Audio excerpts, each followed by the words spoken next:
How you protect your kids? Lots of things, lots of ways. First of all, if you're going to give your child a cell phone, please, please, please look at every app they have on their phone. And if you're not familiar with it, become familiar with it. And even download it on your phone so that you can see what your child is able to see. If your child plays online games, don't let them have that in their bedroom. Bring it out into a public area so that they, as you're doing dishes or you're making dinner or you're reading a book, you can watch your child play those games. Because we have seen quite a few children be contacted online and been instructed to do sexual things.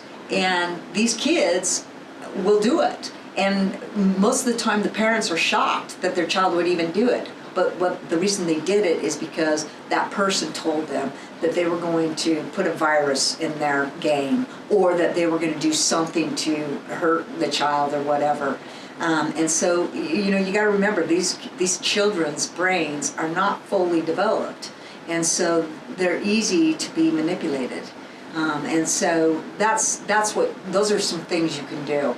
The third thing to do is, you know, kind of ask yourself, does my child need a phone at a certain age? I know that, you know, of course I'm old. I managed to go through life without having to have a cell phone. And I think that we as parents need to be a little bit more, you know, looking at that, because in a way we're giving them a device where bad people can contact them, and we're not around to save them. It's like you know, giving your child life. I mean, you know, I don't know how to explain it, but you really need to think in those terms, because we deal with a lot of children after the fact. And when I talk with parents, they always say, I had no idea that this was happening. And so really kind of, you know, kind of question, does my child need to have a phone? And if they do, you know, you surely could get a phone that doesn't have internet service, or you can restrict the internet service that they have, so that they can only call, you know, out. And you can also block numbers so that people can't be contacted by spoofing and you know, random texts that are going out to kids. And so, you know, that's ways you can protect your kids too.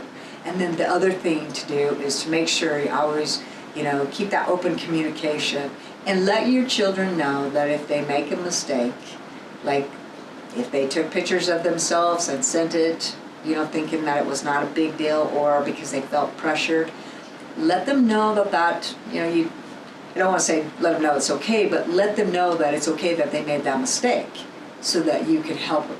Because what we do see also is that when children do this, they get very afraid because the predator on the other end starts blackmailing them and starts telling them that they want them to perform more sexual acts. They want to bring younger children in to be filmed with them. And you have kids sexually acting out on other kids. And so I think if you keep those open communications and let your child know, you know, it's okay that you made a mistake, but I'm going to help you become safer. That's going to help.